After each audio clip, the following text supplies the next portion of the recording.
হরে কৃষ্ণ কৃষ্ণ কৃষ্ণ হরে হরে, হরে রাম রাম রাম হরে হরে। হরে কৃষ্ণ। ভক্তিশাস্ত্রী ক্লাসে সবাইকে স্বাগতম। আমরা ভক্তিশাস্ত্রী কোর্সের প্রথম ইউনিট ভগবদ্গীতা আলোচনা পড়ছি। দ্বিতীয় অধ্যায়ে আছি আমরা। এর আগে আমরা দ্বিতীয় অধ্যায় শ্লোক 10 পর্যন্ত পাঠ করেছিলাম। আজকে আমরা শ্লোক সংখ্যা 11 থেকে শুরু করব। তো তার আগে আমরা এই দ্বিতীয় অধ্যায়ে গত ক্লাসে আলোচনা করা হয়নি, সংক্ষিপ্ত প্রশ্ন বা কিছু প্রশ্ন তো আলোচনা করা হয়নি, সেটা আমরা ভাবছি আজকের ক্লাসে আলোচনা করব। বেশ কয়েকটা প্রশ্ন আছে দ্বিতীয় অধ্যায়ে। দেখুন সংক্ষিপ্ত প্রশ্নাবলী। সংক্ষিপ্ত প্রশ্নাবলী শুরুতেই কোটা প্রশ্ন আছে। ভগবানের স্বরগুণের তালিকা সংস্কৃত বাংলায় বর্ণনা করুন, প্রদান করুন। ঐশ্বর্য, বীর্য, যশস্বী, জ্ঞান, বৈরাগ্য, সেগুলি বাংলায় দেয়া আছে।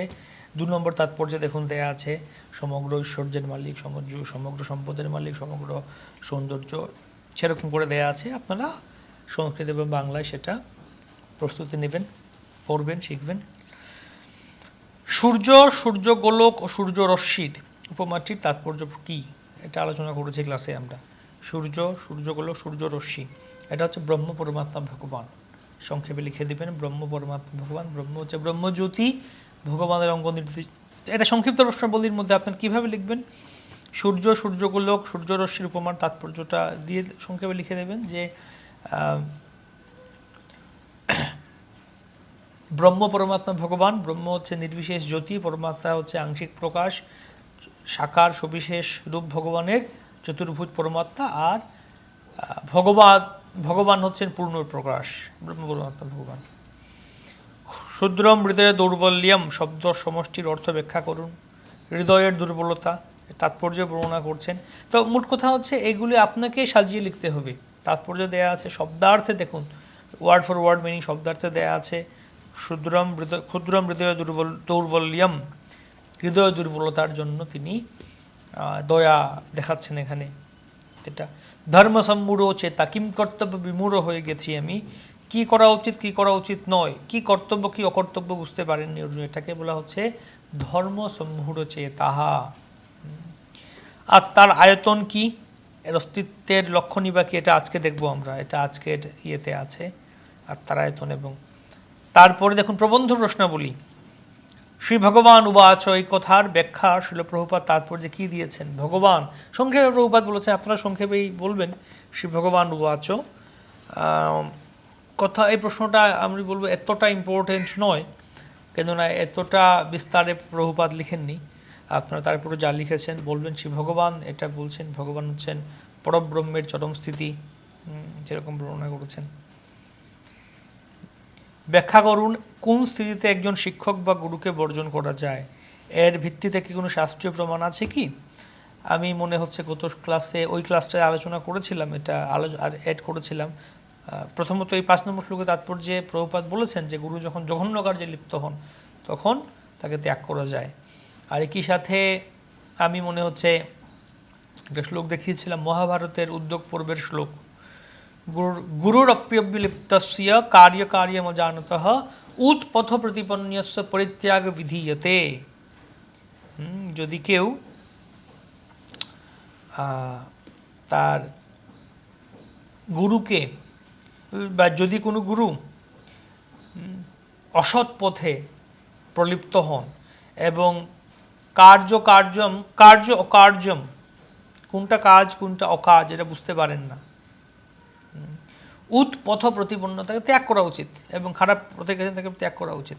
পরিত্যাগ বিধীয়তে, উৎপথ খারাপ কুপথে চলে গেছেন সেই গুরুকে ত্যাগ করা উচিত। মহাভারতের শ্লোক, সেটাও আপনারা দিতে পারেন শাস্ত্রীয় প্রমাণ। আরও আছে, যেমন বলি মহারাজ তিনি তার গুরু শুক্রাচার্যের কথা শুনেননি। শুক্রাচার্য বলেছিলেন যে বলি মহারাজের সামনে বিষ্ণু এসছেন, শুক্রাচার্য বলছেন ইনি বিষ্ণু, এর কথা শুনো না। বলি মহারাজ বলছেন যদি বিষ্ণু আমার কাছে আসেন তাহলে বিষ্ণুর কথা শুনতে হবে আমাকে, শুনো না কেন বলছেন আপনি? তো তিনি শুনলেন এবং বিষ্ণুর কাছে প্রবৃত্তি করলেন। তারপর 3 নম্বর প্রশ্ন দেখুন। যে দ্বিতীয় অধ্যায়ের 12 থেকে 13, আচ্ছা এটা তো আমরা আজকে দেখব মায়াবাদ যুক্তিকে কীভাবে খণ্ডন করে, যেটা আজকে আলোচনা করব আমরা। তো শুরু করি আজকের পাঠ, আজকের ক্লাস। ওম নমো ভগবতে বাসুদেবায়। ওম নমো ভগবতে বাসুদেবায়। ওম নমো ভগবতে বাসুদেবায়। नमों विष्णुपादाय कृष्णपृष्ठाय भूतले श्रीमते भक्तिवेदांत स्वामिनिति नामिने। नमस्ते स्वारस्वते देवे गौरवाणी प्रचारिणे निर्विशेष शून्यवादी पाश्चात्य देशतारिणे। पंचाकल्पतरुभ्यश्च कृपा सिन्धुभ्य एव च पतितानां पावनेभ्यो वैष्णवेभ्यो नमो नमः। जय श्री कृष्ण चैतन्य प्रभु नित्यानंद श्री अद्वैत गदाधर श्रीवासदि गौर भक्तवृंद। हरे कृष्णा कृष्ण कृष्ण हरे हरे, हरे राम राम राम हरे हरे। तो শুরু করছি আমরা আজকের ক্লাস। আজকে আমরা 11 থেকে দেখব, 11 থেকে 30 পর্যন্ত হচ্ছে জ্ঞান যোগ প্রাপ্ত হয়ে যুদ্ধ করো। যুদ্ধ না করার প্রথম যুক্তি হচ্ছে করুণা, এটা খণ্ডন করা হচ্ছে। তো এই সেকশনটা একটু বড় আছে, আমরা দুটো ভাগে ভাগ করছি। আবার আজকের ক্লাসে আমরা 11 থেকে 20 পর্যন্ত দেখব, আর এর পরবর্তী ক্লাসটা আমরা খুব শীঘ্রই আপনাদের কাছে দিয়ে দেব 11 থেকে 20, তারপরে হচ্ছে 21 থেকে 30 পর্যন্ত পরবর্তী ক্লাসে দেখব আমরা। কেননা তাৎপর্যগুলি খুব বিস্তৃতভাবে প্রভুপাদ লিখেছেন। তাই প্রভুপাদ যেহেতু খুব বিস্তৃতভাবে লিখেছেন, সুন্দর করে লিখেছেন, আমরা এটাকে এড়িয়ে যেতে পারি না বা এটাকে সংক্ষেপ করতে পারছি না। আমরা একটু আলোচনা করার চেষ্টা করব প্রভুপাদের তাৎপর্যগুলিকে। তো প্রথম যুক্তি হচ্ছে জ্ঞানযোগ প্রাপ্ত হয়ে যুদ্ধ করো। যুদ্ধ না করার প্রথম যুক্তিটা খণ্ডন করছেন করুণা। 5টি যুক্তি দেখিয়েছিলেন অর্জুন। করুণা হয়েছিল তার আত্মীয়দের প্রতি, স্বজনদের প্রতি। তিনি পাপের ভয় করছিলেন, উপভোগ করতে পারবেন না এদেরকে মারলে, সেটা মনে করছিলেন। তারপর মনে করছে কুলক্ষয় হবে, বংশ নষ্ট হবে। তারপর তিনি মনে করছিলেন যে এদেরকে মারলে বা সিদ্ধান্তহীনতায় ভুগছিলেন তিনি, যেটা আমরা আগের ক্লাসে দেখেছিলাম। 3 অধ্যায় 6-7 শ্লোকে বর্ণনা করেছেন। তো এখন 11 নম্বর শ্লোক থেকে শুরু করে ভগবান একে একে অর্জুনের যুক্তিগুলিকে খণ্ডন করবেন। প্রথম যুক্তি হচ্ছে করুণা। তুমি করুণা প্রদর্শন করছো তোমার আত্মীয়দের প্রতি, স্বজনদের প্রতি। এই করুণাটা হচ্ছে দেহাত্ম বুদ্ধির ফল। তুমি দেহ এবং আত্মার মধ্যে পার্থক্য জানো না, তুমি দেহকেই আত্মা বলে মনে করছো, সেই জন্য এদের প্রতি করুণা অনুভব করছো। তাই এই করুণাকে ত্যাগ করো, বর্জন করো। এই নাও, তোমাকে আমি দেহাত্ম জ্ঞান প্রদান করছি, দেহাত্ম বা আত্মতত্ত্ব জ্ঞান প্রদান করছি। দেহ কি, আত্মা কি। এই জন্য তিনি 11 থেকে 30 পর্যন্ত শ্লোকে আত্মার পরিচয় কি, দেহের সাথে আত্মার পার্থক্য কি, এই কথাগুলি বলছেন। যে অর্জুন, তুমি এই দেহের জন্য শোক করছো, যা করা উচিত নয়। বিদ্বান পণ্ডিত ব্যক্তিদের করা উচিত নয় এরকম শোক, তুমি সেটা করছো। বাচ্চারা যখন পড়তে চায় না, বাবা মা বলেন যে বাবা তুমি পড়ো, পড়লে তোমাকে আমি খেলনা কিনে দেবো। না আমি পড়বো না। ঠিক আছে, তুমি পড়তে বসে তোমাকে আগামী সানডেতে আমি পার্কে নিয়ে যাব। ছেলে বলছে না বাবা আমি পড়তে চাই না, আমি পড়বো না। মা বলছেন ঠিক আছে, তুমি যদি ভালো করে পড়ো তাহলে আমি তোমার প্রিয় পায়েস রান্না করে খাওয়াবো। তাও বলছে পড়বো না।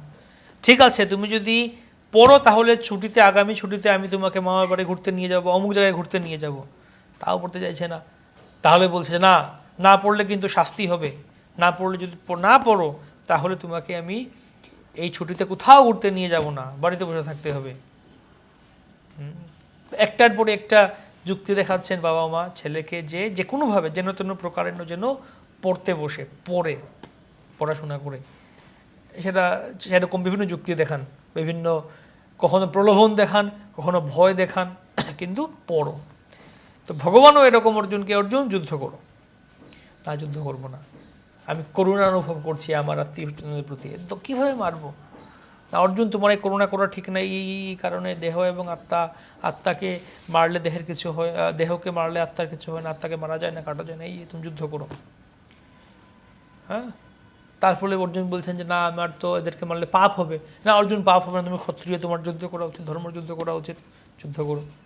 কিন্তু এদেরকে মারলে উপভোগ করবো কীভাবে? আর তুমি চিন্তা করো না অর্জুন, তুমি চিন্তা করো না, কারণ যদি তুমি ক্ষত্রিয়, তুমি যদি যুদ্ধ করো, যুদ্ধ করে জয়লাভ করলে তুমি রাজ্য লাভ করবে, ভোগ করবে।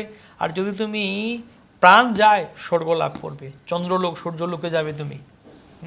তোমার জন্য যুদ্ধ করলে লাভ, হারলেও লাভ, জিতলেও লাভ, যেটা করো সেটা তাতেই লাভ তোমার। তো বিভিন্নভাবে যুক্তি দিয়ে কৃষ্ণ চেষ্টা করছেন অর্জুনকে যেন অর্জুন যুদ্ধ করো। তো এই দ্বিতীয় অধ্যায়ের মূল বিষয়টা হচ্ছে অর্জুন যুদ্ধ করো। আত্মতত্ত্ব জ্ঞান, সাংখ্য জ্ঞান দিচ্ছেন এখানে। জ্ঞানযোগ প্রাপ্ত হয়ে যুদ্ধ করো।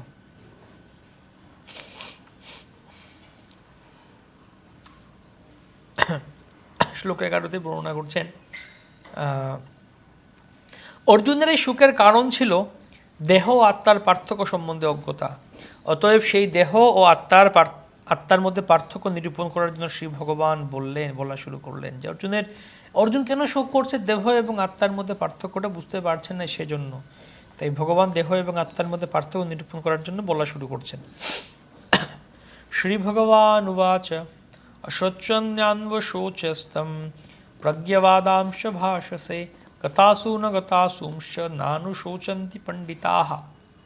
অশোচ্যাম অন্বশোচস্ত্বম প্রজ্ঞবাদাংশ ভাষসে। যথার্থ পণ্ডিত কখনো কারোর জন্য শোক করেন না। এটা হচ্ছে মূল কথা, যে হে অর্জুন, তুমি প্রাজ্ঞের মতো কথা বলছো, অথচ যে বিষয়ে শোক করা উচিত নয় সেই বিষয়ে শোক করছো। যারা যথার্থই পণ্ডিত তারা কখনো জীবিত অথবা মৃত কারো জন্যই শোক করেন না। যথার্থ পণ্ডিতেরা কারো জন্য শোক করেন না, জীবিত অথবা মৃত কারো জন্যই শোক করেন না। তুমি শোক করছো, প্রাজ্ঞ পণ্ডিতের মতো কথা বলছো, আবার শোকও করছো। এই হচ্ছে 11 নম্বর শ্লোকের মূল কথা, যে যথার্থ পণ্ডিত কখনো কারোর জন্য শোক করেন না। তাৎপর্যের মূল বিষয়, তাৎপর্য কি দেখতে পারি আমরা? প্রভুপাদ এখানে পণ্ডিতের সংজ্ঞা দিচ্ছেন। পণ্ডিত কে, সেই সংজ্ঞা প্রদান করছেন। পণ্ডিত ব্যক্তির মানে কি? আমরা বলি এ পণ্ডিত, পণ্ডিত হয়ে গেছে, পণ্ডিতই করছো, উনি খুব পণ্ডিত ব্যক্তি। কিন্তু আসলে পণ্ডিতের সংজ্ঞা কি, তাৎপর্য প্রভুপাদ বলছেন যিনি দেহ এবং আত্মা কি তা জানেন এবং জীবিত বা মৃত অথবা দেহের যে কোনো পরিস্থিতির জন্য কখনো শোক করেন না, তিনি হচ্ছেন পণ্ডিত। দেহ এবং আত্মার মধ্যে পার্থক্য জানেন, জীবিত এবং মৃত কারোর জন্য শোক করেন না, তিনি হচ্ছেন পণ্ডিত। তারপরে জ্ঞানের সংজ্ঞা দিচ্ছেন তাৎপর্যে প্রভুপাদ। জড় চেতন এদের মধ্যে এদের পরম নিয়ন্তা স্বরূপ সম্বন্ধে জানা, এটা হচ্ছে জ্ঞানের সংজ্ঞা। জ্ঞানটাকে জ্ঞানের সংজ্ঞা দিচ্ছেন তাৎপর্য প্রভুপাদ। জড় এবং চেতন এদের পরম নিয়ন্তার স্বরূপ সম্বন্ধে জানা। তো যিনি জানেন তিনি হচ্ছেন পণ্ডিত। দেহ এবং আত্মা, জড় এবং চেতনার মধ্যে পার্থক্যটা জানা হচ্ছে জ্ঞান, আর যার মধ্যে জ্ঞান আছে তিনি হচ্ছেন পণ্ডিত। শ্লোক 12তে আমরা এগিয়ে যাই। শ্লোক 12তে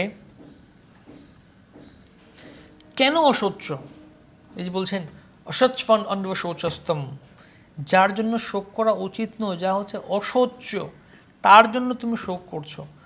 তো প্রশ্ন হচ্ছে কেন এটা অশোচ্য, কেন শোক করা উচিত নয় তার জন্য? বলছেন যে নিত্য অস্তিত্ব, এটা নিত্য অস্তিত্ব না। নত্বেবাহম জাতু নাসম নত্বম নেমে জনাধিপাহ নচৈব ন ভবিষ্যামহ সর্বে বয়মতঃ পরম।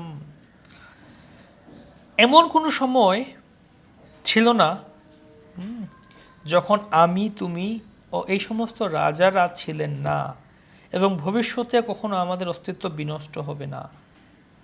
এমন কোনো সময় ছিল না যখন আমি, তুমি এবং এই সমস্ত রাজারা ছিলেন না। সব সময় আমরা ছিলাম, আমিও ছিলাম, তুমিও ছিলে, এই রাজারাও সব সময় ছিল। এমন কোনো সময় নেই যখন তারা কেউ ছিল না, আমি ছিলাম না।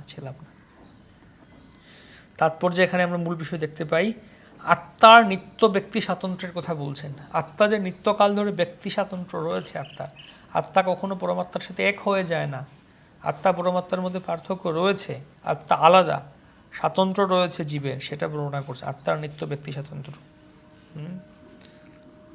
এবং এটা বোঝানোর জন্য শ্লোকও দিয়েছেন। নিত্য নিত্যানাম চেতনাম এক বহুনাম যুবিত ধাতি কামান, কঠোপনিষদের শ্লোক দিয়েছেন এই শ্লোকে।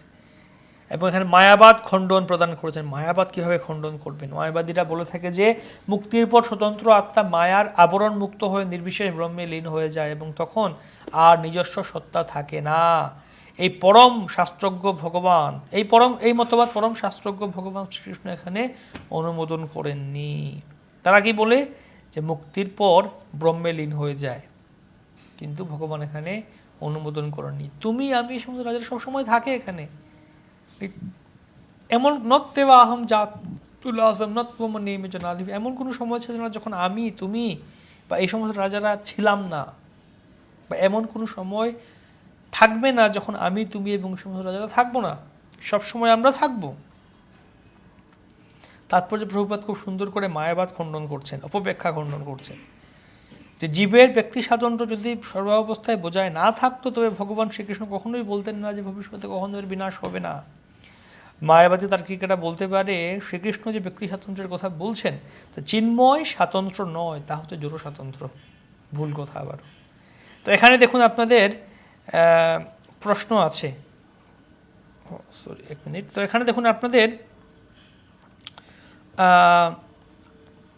প্রশ্ন আছে পরীক্ষার জন্য প্রবন্ধ প্রশ্নের মধ্যে এখানে আছে যে দ্বিতীয় অধ্যায়ের 12 থেকে 13, এই 12 এবং 13 দুটো শ্লোক এবং তাৎপর্যের ভিত্তিতে আলোচনা করুন কিভাবে মায়াবাদ যুক্তি খণ্ডন করা হয়েছে। তো মায়াবাদ খণ্ডন করেছেন প্রভুপাদ, এটা আপনারা বর্ণনা করবেন এই দুটো শ্লোকের ভিত্তিতে।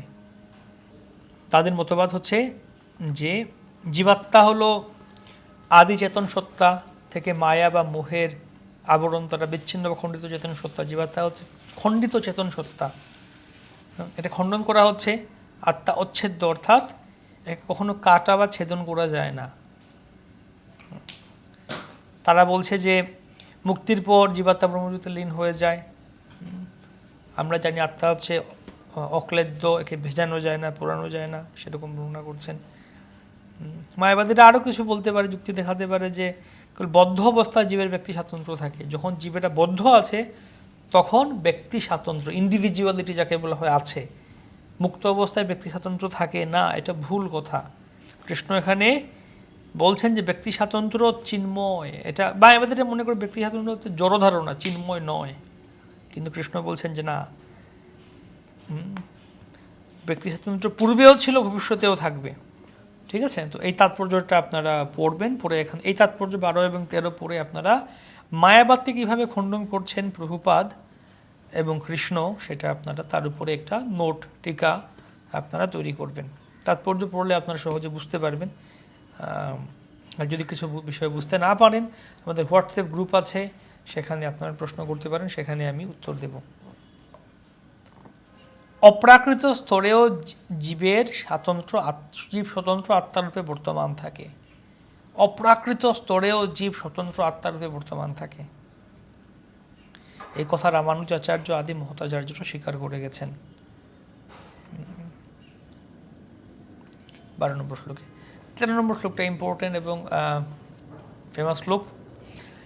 দেহিনোস্মিন যথা দেহে কৌমারম যৌবনম জরা তথা দেহম দর প্রাপ্তির ধীরস্তত্র ন মুষ্যতি। অর্জুন যদি বলেন, অহে কৃষ্ণ, তুমি তো ঈশ্বর, তোমার যে জন্ম মরণ নেই তা সত্য, তোমার জন্য জন্ম মরণ নেই সত্য, কিন্তু জীবের তো জন্ম মরণ আছে। এর উত্তরে ভগবান বলছেন, কি বলছেন? তিনি এই শ্লোকে বলছেন যে স্থিতপ্রজ্ঞ পণ্ডিতেরা আত্মার দেহান্তরে মুষ্যমান হন। হ্যাঁ, জীবের জন্ম মরণ আছে, তুমি যা বলছো ঠিক, যে আমি ভগবান, আমার জন্ম মরণ নেই, জন্মও নেই, মরণও নেই, মৃত্যু নেই, আমি ভগবান। জীবের জন্ম মরণ আছে, ঠিক, তোমার কথা ঠিক, কিন্তু স্থিতপ্রজ্ঞ পণ্ডিত তারা এই জন্ম মরণ, জীবের জন্ম মরণে মুষ্যমান হন না। দেহীর দেহ যেভাবে কৌমার যৌবন জরার মাধ্যমে তার রূপ পরিবর্তন করে চলে, মৃত্যুকালে তেমনি ওই দেহী আত্মা এক দেহ থেকে অন্য কোনো দেহে দেহান্তরিত হয়। স্থিতপ্রজ্ঞ পণ্ডিতেরা কখনো এই পরিবর্তনে মুষ্যমান হন না। স্থিতপ্রজ্ঞ পণ্ডিতেরা কখনো এই পরিবর্তনে মুষ্যমান হন না। তাৎপর্যে প্রভুপাদ বর্ণনা করছেন মূল বিষয়গুলি। দেহের জন্য শোক করা নিষ্প্রয়োজন, কোনো প্রয়োজন নেই। ধীর ব্যক্তির সংজ্ঞা দিচ্ছেন এখানে, মায়াবাদ খণ্ডন করছেন এখানে এই তাৎপর্যেও। এই 12 এবং 13 নম্বর শ্লোকের তাৎপর্যে প্রভুপাদ মায়াবাদ খণ্ডন করছেন, এটার উপরে আপনাদের নোট টিকা বানাতে হবে। আত্মাকে খণ্ড খণ্ড অংশে বিভক্ত করা যায় না, এই যুক্তিতে আত্মা ও পরমাত্মার একত্ব সম্বন্ধে মায়াবাদীদের যে মতামত তা গ্রহণযোগ্য নয়, মতবাদ তা গ্রহণযোগ্য নয়। পরমাত্মাকে খণ্ড খণ্ড করে বিভক্ত করার ফলে যদি জীবাত্মার উদ্ভব হতো, তো পরমাত্মা হতেন পরিবর্তনশীল, কিন্তু এই সিদ্ধান্ত পরমাত্মা যে অপরিবর্তনীয় তার পরিপন্থী। প্রভুপাদ এটা বর্ণনা করছেন। ধীর ব্যক্তির সংজ্ঞা দিচ্ছেন, জীবাত্মা, পরমাত্মা ও জড়া প্রকৃতির স্বরূপ সম্বন্ধে যাদের যথার্থ জ্ঞান রয়েছে, জীবাত্মা, পরমাত্মা এবং জড়া প্রকৃতির যথার্থ স্বরূপ সম্বন্ধে যাদের জ্ঞান রয়েছে, তাকে বলা হচ্ছে ধীর ব্যক্তি। তো এখানে তিনি মায়াবাদীদের যুক্তি আবারও খণ্ডন করছেন এই তাৎপর্যে যে ভগবানের অংশ চিন্ময় জীবাত্মা, এবং জীবাত্মা বনাম শ্রীকৃষ্ণের মধ্যে যে পার্থক্য এখানে দেখানো হয়েছে এই তাৎপর্যে, জীবাত্মা কখনো পরমাত্মার সঙ্গে একীভূত হন না, সেটা বর্ণনা করা হচ্ছে। জীবাত্মা পরমাত্মা প্রতিফলন তত্ত্ব বা সেটা বর্ণনা করা হচ্ছে, সেটা সেই থিওরি বর্ণনা করা হয়।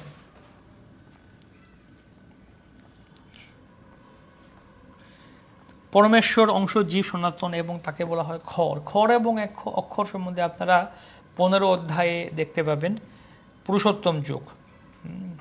পুরুষোত্তম যুগে খর এবং অক্ষর, খর হচ্ছে পতনশীল জীব, অক্ষর হচ্ছে পতনহীন জীব, সেটা 15 অধ্যায়ে পুরুষোত্তম যুগে আরও বর্ণনা করা আছে। প্রতিফলনের কথা বলা হচ্ছে এই তাৎপর্যে। জলে যখন আকাশের প্রতিফলন দেখা যায় তখন তাতে সূর্য, চন্দ্র এমনকি তারাদের পর্যন্ত দেখা যায়।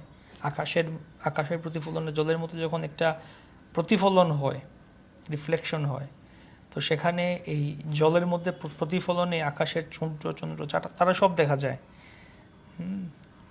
তারাগুলিকে জীবাত্মার সঙ্গে তুলনা করা চলে এবং সূর্য অথবা চন্দ্রকে পরমেশ্বরের সঙ্গে তুলনা করা চলে। অর্জুন হচ্ছেন স্বতন্ত্র অনুচৈতন্য বা চৈতন্য বিশিষ্ট জীবাত্মা এবং বিভু চৈতন্য পরমাত্মা হচ্ছেন ভগবান শ্রীকৃষ্ণ। জীবাত্মা ও পরমাত্মা সমপর্যায়ভুক্ত নয়, 4 অধ্যায়ে আমরা দেখতে পাবো এটা। তো জীবাত্মা পরমাত্মা সমপর্যায়ভুক্ত নয়।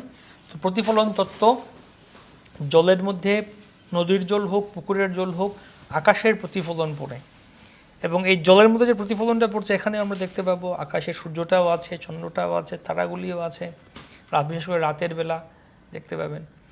তো তারাগুলি হচ্ছে জীবাত্মা আর চন্দ্র সূর্য হচ্ছেন ভগবান, তুলনা করা যেতে পারে।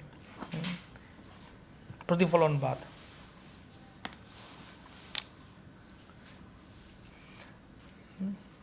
শ্লোক 14তে আমরা এগিয়ে যাই। অর্জুন যদি এখন বলেন যে আমি তাদের জন্য শোক করছি না, কিন্তু তাদের মৃত্যুতে পরবর্তীতে আমি দুঃখভাগী হব, যে আমি যে এদের জন্য শোক করছি এরকম না, শোক নিজের জন্যই করছি, কারণ এদেরকে মারলে তো পরবর্তীতে আমাকেই দুঃখ পেতে হবে, অতএব সেহেতু আমি নিজের জন্যই শোক করছি।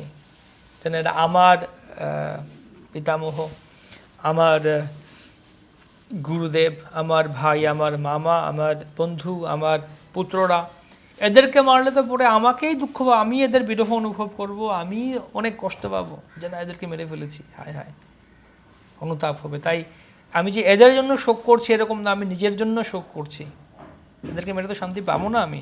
তার উত্তরে ভগবান বলছেন যে শীত, হ্যাঁ ঠিক আছে, তোমারই দুঃখ হবে, কিন্তু এই দুঃখ সহ্য করো। শীত ও গ্রীষ্মের গমনাগমনের ন্যায় সুখ ও দুঃখকেও সহ্য করো। শীত ও গ্রীষ্মের গমনাগমনের ন্যায় সুখ ও দুঃখকে সহ্য করো। হে কৌন্তেয়, ইন্দ্রিয়ের সঙ্গে বিষয়ের সংযোগের ফলে অনিত্য সুখ ও দুঃখের অনুভব হয়, সেগুলি ঠিক যেন শীত ও গ্রীষ্ম ঋতুর গমন আগমনের মতো, যাওয়া আসার মতো। হে ভরতকুল প্রদীপ, সেই ইন্দ্রিয়জাত অনুভূতির দ্বারা প্রভাবিত না হয়ে সেগুলি সহ্য করার চেষ্টা করো, সেগুলিকে সহ্য করার চেষ্টা করো। যে শীত ও গ্রীষ্ম ঋতুর গমন আগমন, শীত যায় গ্রীষ্ম আসে, গ্রীষ্ম যায় শীত আসে, ঠিক যেরকম এখন বর্ষাকাল চলছে বা শীতকাল চলছে বা বসন্তকাল চলছে, কার ভালো লাগে কার খারাপ লাগে। শীতকালে আমরা জ্যাকেট সোয়েটার পরে বসে আছি, তারপরে আবার আমরা যখন গ্রীষ্মকাল আসে, না আমরা পাখা চালাও, ফ্যান চালাও, এসি চালাও, কত কিছু। তো সেই জন্য কৃষ্ণ বললেন অর্জুনকে, হে অর্জুন তুমি সহ্য করো। তো এই তাৎপর্য থেকে একটা প্রশ্ন আছে আপনাদের প্রবন্ধ প্রশ্নাবলীতে। প্রশ্ন হচ্ছে, এই 14 নম্বর শ্লোকের তাৎপর্যে যে নীতি পাওয়া যায় তা ব্যবহার করলে কিভাবে আপনার সেবা বৃত্তির উন্নতি ঘটবে তা আলোচনা করুন। তো মূলত এই শ্লোকের তাৎপর্যে যে নীতি বলা হচ্ছে, কৌন্তেয় এবং ভারত বলে সম্বোধন করছেন, তারপর দ্বন্দ্বভাব সহ্য করতে বলা হচ্ছে। মূলনীতি দ্বন্দ্বভাব সহ্য করো, কখনো শীত কখনো গ্রীষ্ম, কখনো এই কখনো এই, এটা সহ্য করো, কখনো সুখ কখনো দুঃখ সহ্য করো। তাই যদি আমরা এই সুখ দুঃখকে সহ্য করতে পারি আমাদের জীবনে, তাহলে কিভাবে আমাদের সেবা প্রবৃত্তি, সেবাভাবের উন্নতি হবে, এটাকে এই বিষয়টা আলোচনা করতে বলা হচ্ছে। কখনো সুখ কখনো দুঃখ, জীবনে দুঃখ আসে, জীবনে কষ্ট আসে, হঠাৎ করে অ্যাক্সিডেন্ট হয়ে গেলো, হঠাৎ করে একটা সমস্যা হয়ে গেলো, হঠাৎ করে একটা বিপদ চলে এলো অপ্রত্যাশিতভাবে, কীভাবে সেগুলোকে আমরা আমাদের জীবনে গ্রহণ করতে পারি সেরকম সঠিক মনোভাব নিয়ে। এবং যদি আমরা সেরকম করি তাহলে কিভাবে আমাদের জীবনে আমরা যে সেবা করব, সেবাটা চালিয়ে যেতে পারি আমরা। অনেক সময় হতে পারে কোনো সমস্যা হয়ে গেলো, কোনো কঠিন পরিস্থিতি চলে এলো, তাহলে আমাদের সেবাটা বন্ধ হয়ে গেল, রোগ হয়ে গেল, বা কেউ কিছু বলে দিল, আমি যেরকম চেয়েছিলাম সেরকম কাজটা হয়নি, মন খারাপ হয়ে গেল, সেবা বন্ধ, ভজন বন্ধ, জপ বন্ধ, গ্রন্থ অধ্যয়ন বন্ধ। তো যদি আমরা এই সমস্ত কঠিন পরিস্থিতিগুলিকে আমাদের জীবনে আমরা সহজে মেনে নিতে শিখি এবং আমরা এগুলোকে সহ্য করতে শিখি, তাহলে আমরা আমাদের সাধন, আমরা আমাদের ভজন, আমরা আমাদের ভক্তিতে এবং সেবাতে কখনো থেমে থাকবো না। যত বাহ্যিক কঠিন পরিস্থিতি আসুক না কেন, কখনো শীত কখনো গ্রীষ্ম, কখনো ঠান্ডা কখনো গরম, কত কিছু। প্রভুপাদ তাৎপর্যে আরও বলছেন যে, উদাহরণ দিচ্ছেন যে কিভাবে শীতকালেও স্নান করতে হয়, শীতকালেও প্রচণ্ড শীত থাকলে দ্বন্দ্বভাব সহ্য করার দৃষ্টান্ত দিচ্ছেন, যে মাঘ মাসে প্রচণ্ড শীতেও খুব ভোরে স্নান করার জন্য উঠতে হয়, গ্রীষ্মকালের গরমেও মায়েদের রান্না করতে হয়, ধর্ম রক্ষা করার জন্য প্রয়োজনে আত্মীয়দের জন্য যুদ্ধ করতে হয়, তপস্যাপূর্ণ জীবনযাপন করা মহাপ্রভু তার স্ত্রী ও মাতাকে ডেকে সন্ন্যাস গ্রহণ করেছিলেন। এই যে নীতি পাই আমরা দ্বন্দ্বভাব সহ্য করা, এটা সম্বন্ধে আপনারা নিজেদের, এটা অনেকটা ব্যক্তিগত প্রয়োগ, এটা ব্যক্তিগত প্রয়োগ। তো ব্যক্তিগত প্রয়োগ থেকে আপনাদের ভক্তি জীবনে বা সেবাতে কীভাবে এটা সাহায্য করবে দ্বন্দ্বভাব সহ্য করাটা, সেটা আপনারা লিখুন, লিখে নোট করুন, তালিকা তৈরি করুন, নোট করে প্রস্তুতি নিন। পরীক্ষায় প্রশ্ন জিজ্ঞেস করলে, এটা মৌখিক পরীক্ষা হোক বা লিখিত পরীক্ষা হোক, আপনারা এটা লিখে দেবেন বা বলে দেবেন, ব্যাখ্যা করবেন। কৌন্তেয় আর ভারত, কৌন্তেয় মানে মাতা কুন্তির দিক থেকে অর্জুনের সাথে কৃষ্ণের রক্তের সম্পর্ককে নির্দেশ করা হচ্ছে। ভারত মানেও পিতার দিক থেকে, কৌন্তেয় মানে মায়ের দিক থেকে কুন্তিপুত্র, আর ভারত মানে ভরত মহারাজের বংশে এসছেন। অর্জুন, তুমি তোমার মহান বংশের কথা চিন্তা করো, মায়ের দিকের কুল আর বাবার দিকের কুল, দুটো দিকে হচ্ছে মহান উচ্চ বংশ। তোমার জন্য এরকম শোক করা এটা উচিত নয়। তুমি এরকম শোক করছো, তোমার মা দেখো কত কষ্ট সহ্য করেছেন, আর তুমি এরকম শোক করছো। নেক্সট শ্লোক 15-তে, দুঃখ প্রতিকারের চেষ্টা করা অপেক্ষা তা সহ্য করাই উচিত। দুঃখ প্রতিকারের চেষ্টা করার থেকে সহ্য করাই উচিত, কেন তাতে মহাফল লাভ হয়। কেউ যদি দুঃখকে একটার পরে একটা সমস্যা, এটার সমস্যা, এটা, হ্যাঁ ঠিক আছে আমরা প্রতিকারের চেষ্টা করব, কিন্তু অনেক সময় হয় কি, যে দুঃখের প্রতিকার হবে না, রোগ হয়ে গেলে, একটা কিছু হলো, এমন একটা কিছু প্রতিকার হচ্ছে না, আত্মীয় কারো বিয়োগ হলো, অ্যাক্সিডেন্ট হয়ে গেল, যেটা হয়ে গেছে, এটাকে তো আমি আর এখন প্রতিকার করতে পারবো না, তাহলে কেন আমি এটা নিয়ে আমি সুখ করে বসে থাকবো? কেন এটা নিয়ে আমি কি হলো, সুখ করছি।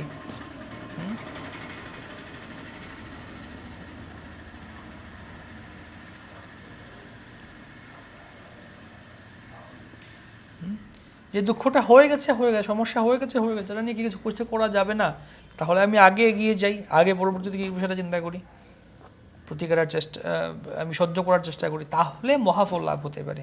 সেজন্য বলছেন, মুক্তি লাভের প্রকৃত অধিকারী ব্যক্তির লক্ষণ কি? यम हि न व्यथयन्त्येते पुरुषं पुरुषर्षभ समदुःख सुखम धीरम सोमृतत्वाय कल्पते। হে পুরুষ শ্রেষ্ঠ অর্জুন, যে জ্ঞানী ব্যক্তি সুখ ও দুঃখকে সমান জ্ঞান করেন এবং শীত উষ্ণ আদি দ্বন্দ্বে বিচলিত হন না, তিনি মুক্তিলাভের প্রকৃত অধিকারী। মুক্তিলাভের প্রকৃত অধিকারী কে? যিনি সুখ ও দুঃখে কখনো বিচলিত হন না, সুখ ও দুঃখকে সমান জ্ঞান করেন, শীত উষ্ণ আদি দ্বন্দ্বে বিচলিত হন না, তিনি হচ্ছেন মুক্তি লাভের প্রকৃত অধিকারী। তাৎপর্যের মূল বিষয়টা কি কি এখানে আছে? জড়বন্ধন থেকে মুক্তি লাভের যোগ্যতা কি সেটা বর্ণনা করছেন। সহিষ্ণুতা, আমাদের সহিষ্ণুতা বজায় রাখতে হবে, সহিষ্ণু হতে হবে, সেটা এই তাৎপর্যে বর্ণনা করছেন। সহিষ্ণুতার দৃষ্টান্ত দিচ্ছেন। প্রথমত মুক্তি লাভের যোগ্যতাটা কি? বন্ধন থেকে আমরা শীত উষ্ণ এই সমস্ত কিছুকে বিচলিত না হওয়া, সেটা সহিষ্ণুতার দৃষ্টান্ত দিচ্ছেন। সহিষ্ণুকে যিনি সুখ এবং দুঃখের প্রভাব সমভাবে সহ্য করতে সক্ষম, সহিষ্ণু। দৃষ্টান্ত দিচ্ছেন চৈতন্য মহাপ্রভু সন্ন্যাস গ্রহণ করেছিলেন। দ্বিতীয় কথা দিচ্ছে যে অর্জুনকেও কর্তব্য পালন করতে গেলে যুদ্ধ করতে হবে, আত্মীয় স্বজনদের সাথে যুদ্ধ করতে হবে, সহিষ্ণু হতে হবে। শ্লোক 16। এখন অর্জুন যদি বলেন যে শীত উষ্ণ ইত্যাদি অত্যন্ত দুঃসহ, অত্যন্ত সহ্য করা যাবে না, কীভাবে সহ্য করবো আমি? আবার বেশি সহ্য করতে গেলে কখনো আত্মানাশ, আত্মার বিনাশ হতে পারে। এর উত্তরে ভগবান বলছেন যে এরূপ আশঙ্কা ঠিক নয়, কারণ তত্ত্ববিচার পূর্বক ওই সকল সহ্য করতে পারা যায়। তত্ত্ববিচার করলে সহ্য করতে পারা যায়। আত্মা ও জড়বস্তু সম্বন্ধে তত্ত্বদ্রষ্টা ব্যক্তিদের সিদ্ধান্ত দিচ্ছেন। তত্ত্বদ্রষ্টা তারা সিদ্ধান্ত করেছেন যে অনিত্য জড়বস্তুর স্থায়িত্ব নেই এবং নিত্য বস্তু আত্মার কখনো বিনাশ হয় না। তারা উভয় প্রকৃতির যথার্থ স্বরূপ উপলব্ধি করে এই সিদ্ধান্তে উপনীত হয়েছেন। নাসো তো বিদ্যতে ভাব না ভাব বিদ্যতে সতঃ উভয়োরপি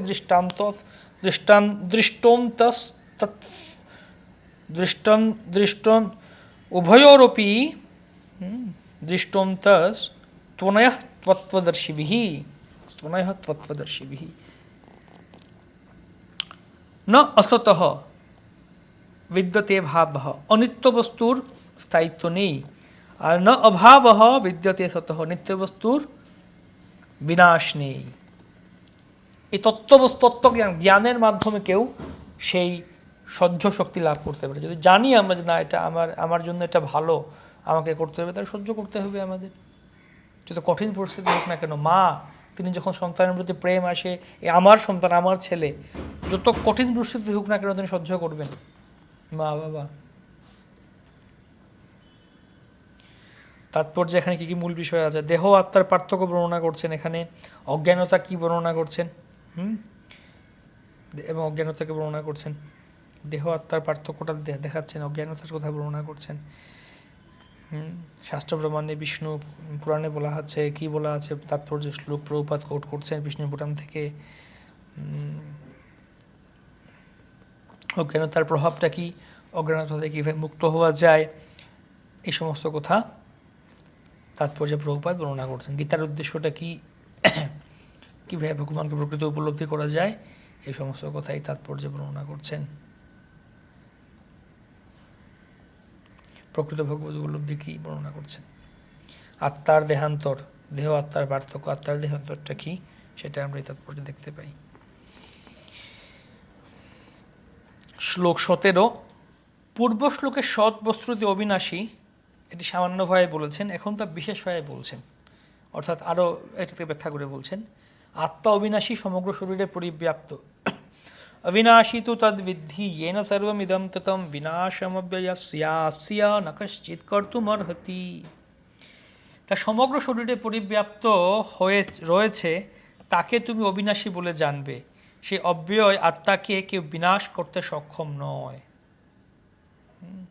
অব্যয় আত্মাকে কেউ বিনাশ করতে সক্ষম নয়।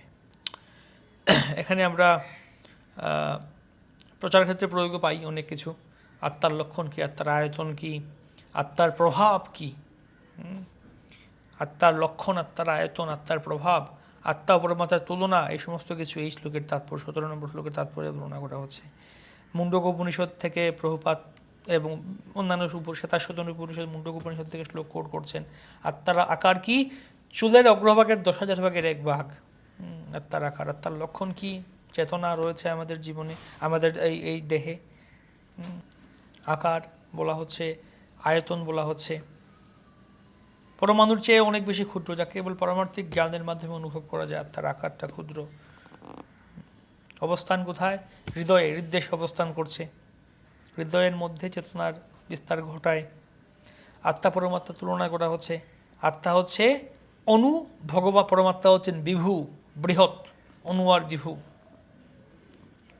হঠ যজ্ঞের মাধ্যমে কীভাবে আত্মার পরিশুদ্ধতা করা যায় সেটাও প্রভুপাত এই তাৎপর্যে ইঙ্গিত করছেন।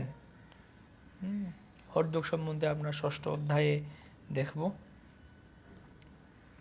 বালাগ্র শতভাগস্য শতধাকল্পিতস্য শ্লোকগুলি বলছেন। কেশাগ্র শতভাগস্য শতাংশ সদৃশ আত্মকঃ। মুন্ডক উপনিষদের শ্লোক বলছেন এখানে তিনি। শ্লোকগুলি তাৎপর্যগুলি আশা করি আপনারা ভালো করে পড়বেন। আর এতই সূক্ষ্ম যে জড় ইন্দ্রিয়ের সাহায্যে দেখা যায় না, অনুবীক্ষণ যন্ত্রের সাহায্যে দেখা যায় না আত্মাকে। শ্লোক এবং হঠযোগের কথা বলছেন এই তাৎপর্যে। শ্লোক 18তে আমরা যাই। উৎপত্তি ও বিনাশশীল অসতের স্বরূপ কি? আত্মার যে সৎ, এটা আগের শ্লোকে বল, 17 নম্বর শ্লোকে সৎ আত্মার কথা বললে, এখন অসৎটা কি? অন্তমন্ত ইমে দেহা নিত্য সূক্তা শরীরিণঃ অনাশিন প্রমেয়স্য তস্মাৎ যুধ্যস্ব ভারত। আত্মা ও জড়দেহের বৈশিষ্ট্যের মধ্যে পার্থক্য জেনে যুদ্ধ করো। অবিনাশী, অপরিমেয় ও শাশ্বত আত্মার জড়দেহ নিঃসন্দেহে বিনাশশীল। অতএব হে ভারত, তুমি শাস্ত্রবিহিত স্বধর্ম পরিত্যাগ না করে যুদ্ধ করো। স্বধর্ম পরিত্যাগ না করে যুদ্ধ করো হে ভারত। বর্ণাশ্রমের কথা বলছেন। স্বধর্ম তা পালন করো। দেহ বনাং আত্মার কথা এখানেও বলছেন প্রভুপাদ তাৎপর্যে। সদ্বর্ণাশ্রম সম্বন্ধে আমরা পরে দেখবো, আলোচনা করবো আমাদের এই কোর্সে। অন্যান্য কথা প্রসঙ্গে, অন্যান্য গীতা বিভিন্ন জায়গায় স্বধর্মের কথা বলছেন ভগবান। বর্ণাশ্রমটা কি আমরা পরে দেখবো।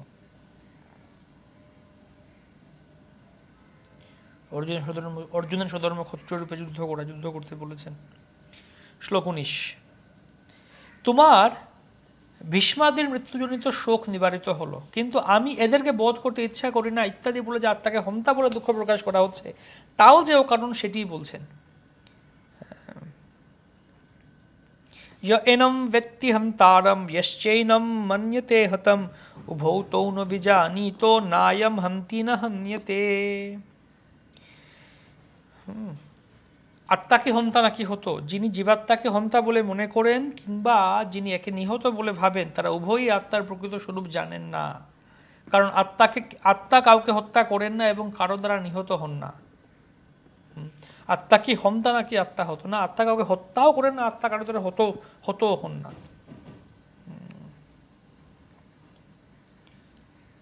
যে আমি মেরে দেবো একে, আত্মা কাউকে মারতে পারে না, আত্মাকে কেউ মারতেও পারে না। আত্মার অমরত্ব, টাইপিং মিস্টেক, অমরত্ব হবে এটা। অর্জুন ধর্ম পালনে হত্যা এখন অর্জুনের ক্ষেত্রে বলা হচ্ছে অর্জুন যে হত্যা করছেন ধর্ম পালন করতে গিয়ে হত্যা করছেন তিনি। অর্জুন ধর্ম পালন করে হত্যা করছেন। আত্মা হচ্ছে আমার এই কথাগুলো তাৎপর্য বলছেন। অর্জুনের এখানে কোনো পাপ হবে না, কেননা তিনি ধর্ম পালন করতে গিয়ে, যেমন রাষ্ট্রের যে যদি কেউ আইন অমান্য করে তাহলে তাকে শাস্তি পেতে হয়, যেমন ভগবানের আইনেও শাস্তি পেতে হয়। বেদে বলা হয়েছে মা হিংস্যাৎ সর্বভূতানি, কোনো জীবের প্রতি হিংসা করো না।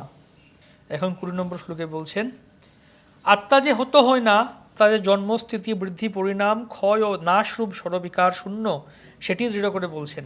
আত্মার স্বরূপ বৈশিষ্ট্য, আত্মার কখনো জন্ম হয় না, মৃত্যু হয় না, অথবা আত্মা পুনঃ তার উৎপত্তি বা বৃদ্ধি হয় না। তিনি জন্মরহিত, শাশ্বত, নিত্য, পুরাতন হলেও চিরনবীন। শরীর নষ্ট হলেও আত্মা কখনো বিনষ্ট হয় না। न जायते म्रियते वा कदाचिन् नायं भूत्वा भविता वा न भूयः अजो नित्यः शाश्वतोऽयं पुराणो न हन्यते हन्यमानो शरीरे। জন্ম মরণ নাই, হয় নাই, হবে নাই, হয়েছিল তাহা নহে আত্মা। অজনিত্য শাশ্বত পুরাতন নিত্য সত্য, শরীরের নাশ নহে মৃত্যু। হ্যাঁ, আত্মা কুটস্থ। তাৎপর্যে বলছেন মূল বিষয়ে দেহের 6 প্রকার পরিবর্তন হয়। 6 প্রকার পরিবর্তন হয় কি? জন্ম, বৃদ্ধি, স্থিতি, সৃষ্টি, ক্ষয়, মৃত্যু। আমাদের জন্ম হলো, তারপর শরীরটা বেড়ে উঠছে। মাতৃগর্ভে জন্ম হলো, শরীরটা বেড়ে উঠলো, তারপর কিছু কথা একটু স্থায়িত্ব আসে। ছোট বাচ্চার জন্ম হয় প্রথম। দ্বিতীয়ত হচ্ছে একটু বাড়তে থাকে, 5 বছর, 6 বছর, 10 বছর, শরীরটা বেড়ে লম্বা হয়, হাত পা সব কিছু বড় হয়, লম্বা হয়। তারপরে মোটামুটি 18, 19, 20, 25 হয়, তখন একটু স্থায়ী হয়। এরপরে আর কিছু হয় না, মোটামুটি 20 থেকে 32 একটা স্থায়িত্ব। তারপরে আবার তখন সে বিবাহ হয়, সন্তান প্রসব করে, অর্থাৎ সৃষ্টি করা শুরু করে নিজে। তারপর ধীরে ধীরে তার 30-এর পরে ধীরে ধীরে একটু একটু একটু করে দেহটা ক্ষয় হওয়া শুরু হয়, স্বাস্থ্য খারাপ হওয়া শুরু হয়, ক্ষয় হওয়া শুরু হয়, হতে হতে হতে হতে অবশ্যই বিনাশ হয়। এই 6টা পরিবর্তন হয়, দেহের পরিবর্তন। কিন্তু আত্মার এই পরিবর্তনগুলি হয় না। আত্মার প্রকারভেদ বলা হচ্ছে এখানে। আত্মা অনুআত্মা, বিভু আত্মা, আত্মার প্রকারভেদ। 2 প্রকার আত্মা, অনুআত্মা, বিভু আত্মা। কঠোপনিষদে বলা হচ্ছে এটা, প্রভুপাদ বলছেন। আত্মার লক্ষণ হিসেবে চেতনার অনুভূতি, এটা তাৎপর্য। আমরা উপমা দেখব। শ্রীকৃষ্ণ এবং অর্জুনের তুলনা করছেন এখানে। আত্মার মহিমা কে উপলব্ধি করতে পারেন? কঠোপনিষদ থেকে বলা হচ্ছে, যিনি সমস্ত জড় বাসনা ও সুখ থেকে মুক্ত এবং ভগবানের কৃপাপ্রাপ্ত, তিনিই কেবল আত্মাকে উপলব্ধি করতে পারেন। এরকম একটি শ্লোক কঠোপনিষদে পাওয়া যায়, এই শ্লোকের মতো। কঠোপনিষদে এরকম একটা শ্লোক পাওয়া যায়। ন জায়তে ম্রিয়তে বা বিপশ্চিন নায়ম কুতশ্চিন্ন বভূব কশ্চিৎ অজো নিত্য শাশ্বতোয়ম পুরাণো ন হন্যতে হন্যমানে শরীরে। কঠোপনিষদের শ্লোকের মতো গীতার এই শ্লোকটা।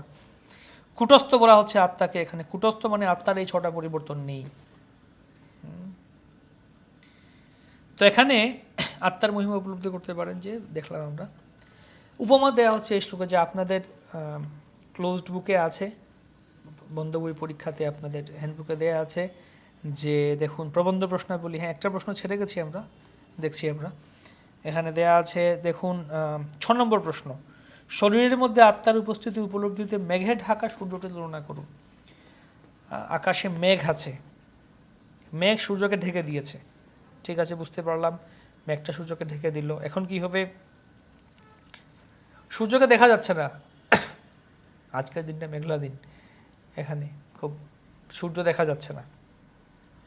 গত কদিন ধরে খুব বৃষ্টি হচ্ছে, সূর্যকে দেখা যাচ্ছে না। তো মেঘ সূর্যকে ঢেকে দিয়েছে, সূর্যকে দেখা যাচ্ছে না, কিন্তু দিনের আলো আছে, অন্ধকার হয়ে যায়নি। এমন না যে মেঘটা সূর্যকে ঢেকে দিয়েছে তার মানে এখন কি হবে না, এখন কোনো আলো নেই, অন্ধকার হয়ে গেছে, এরকম না। মেঘটা সূর্যের মাঝখানে, আমাদের চোখ দৃষ্টি আর সূর্যের মাঝখানে মেঘ চলে আসছে, হ্যাঁ, তাই মেঘটা সূর্যকে ঢেকে দিয়েছে। কিন্তু সূর্যের তো রশ্মিটা এখনও আছে, এখনও দিনের আলো দেখতে পাচ্ছি, দিন আছে, এখন দিনের আলো দেখতে পাচ্ছি আমরা। তার মানে কি আমরা কি বুঝতে পারি না, ভাই এখনো দিন, এখনো সূর্য আছে। মেঘের আড়ালেই হোক, মেঘের পেছনেই হোক, লুকানোই হোক, কিন্তু সূর্যটা তো আছে। সূর্যটা একদম চলে যায়নি বা একদম ডুবে যায়নি, লুকিয়ে যায়নি, সূর্যটা আছে। তাই কিভাবে আমাদের দেহের মধ্যে আত্মাটা লুকিয়ে আছে, আত্মাকে বাইরে থেকে দেখা যায় না, কিন্তু যেহেতু আত্মার প্রভাবটা দেখা যায়, অর্থাৎ চেতনা যেহেতু আছে আমাদের শরীরে, আমরা হাত নাড়াতে পারছি, কথা বলতে পারছি, হাসতে পারছি, আমি মাথা নাড়াতে পারছি, চেতনা রয়েছে। যদি একটা মশা বসে গালে ঠাস করে হাতটা এসে মশাটাকে মারার চেষ্টা করবে, চেতনা রয়েছে। তাই বোঝা যায় আত্মাও আছে। ঠিক যেরকম দিনের আলো দেখে, একটা মেঘাচ্ছন্ন দিনে দিনের আলো দেখে আমরা বুঝতে পারি সূর্যটা আছে, মেঘের আড়ালে লুকানো আছে। কিভাবে দেহের মধ্যে চেতনাটা দেখে আমরা বুঝতে পারি যে না, আত্মাও আছে। 7 নম্বর প্রশ্ন হচ্ছে প্রবন্ধ প্রশ্নাবলীতে, শ্লোক 20 এর তাৎপর্য শ্লোকের ভিত্তিতে আপনার জীবনে কোনো ঘটনা উল্লেখ করুন এবং কিভাবে তা আপনাকে প্রভাবিত করেছে সেটা আপনি বলুন। তো এখানে এই 20 নম্বর শ্লোকের তাৎপর্যটা দেখুন। তাৎপর্য দেখে আপনারা নিজেরা চিন্তা করুন যে এই যে আত্মার সম্বন্ধে, আত্মার অবস্থান, আত্মার প্রভাব, আত্মার এই এই যে ছটা পরিবর্তন হয়, তারপরে আত্মা পরমাত্মার পার্থক্য, এই বিষয়গুলি আপনার তাৎপর্য পড়ে আপনারা কি মনে করতে পারেন যে এরকম একটা ঘটনা আপনার জীবনে উল্লেখ করুন যেখানে যার ফলে আপনারা যা আপনাকে প্রভাবিত করেছে, আত্মা সম্বন্ধের সংশ্লিষ্ট, সেটা বলবেন। একটা প্রশ্ন ছেড়ে গেছি, 5 নম্বর প্রশ্ন, সেটা হচ্ছে যে শ্লোক 16 এর তাৎপর্য এবং শ্লোকটা পড়ে এটা আপনার জীবনে কিভাবে একটা সিদ্ধান্ত গ্রহণে সাহায্য করেছে। শ্লোক 16 শ্লোক এবং তাৎপর্য পড়ে কীভাবে তা আপনার জীবনে সিদ্ধান্ত গ্রহণে সাহায্য করলো, যে এই যে দেহ এবং আত্মার মধ্যে পার্থক্য, অজ্ঞানতার প্রভাব, অজ্ঞানতা, আমাদের সব কিছু আত্মার উপর কেন্দ্র করে সিদ্ধান্ত নেওয়া উচিত, অজ্ঞানতা থেকে মুক্ত হওয়ার চেষ্টা করা উচিত, নিজেকে জড়বস্তু বলে পরিচয় দেয়া, নিজেকে ভগবান বা ভোক্তা বলে অভিমান করা, এই যে প্রশ্নগুলো দেওয়া হচ্ছে শ্লোক 16 থেকে আপনার জীবন সিদ্ধান্ত নিতে কী সাহায্য করেছে, এইগুলি হচ্ছে ব্যক্তিগত প্রয়োগের উপরে মূলক প্রশ্ন। তাই এগুলো আপনাদেরকে নিজেরা বোঝার চেষ্টা করুন, করে নিজেদের ব্যক্তিগত জীবনে কতটুকু কানেক্ট করতে পারেন, করে আপনারা এগুলি উত্তর দেওয়ার চেষ্টা করুন ব্যক্তিগত জীবনে। এখানে কোনো ব্ল্যাক অ্যান্ড হোয়াইট এরকম আনসার নেই যে এটাই লিখতে হবে ওরকম লিখতে হবে না। মূল জিনিসটা বোঝার চেষ্টা করুন, বুঝে আপনারা আপনাদের ব্যক্তিগত জীবন থেকে কোনো কিছু মনে করার চেষ্টা করুন, সংশ্লিষ্ট বা সংযুক্ত করার চেষ্টা, কানেক্ট করার চেষ্টা করুন এবং সেটা ব্যাখ্যা করুন। তো এই হচ্ছে এই সেকশন 11 থেকে 20 পর্যন্ত। আমরা আগামী ক্লাসে পরবর্তী সেকশনটা আলোচনা করব। আপনারা পড়ুন, প্রস্তুতি দিন পরীক্ষার। হরে কৃষ্ণ কৃষ্ণ কৃষ্ণ হরে হরে, হরে রাম রাম রাম হরে হরে। জয় শ্রীল প্রভুপাদ কি জয়।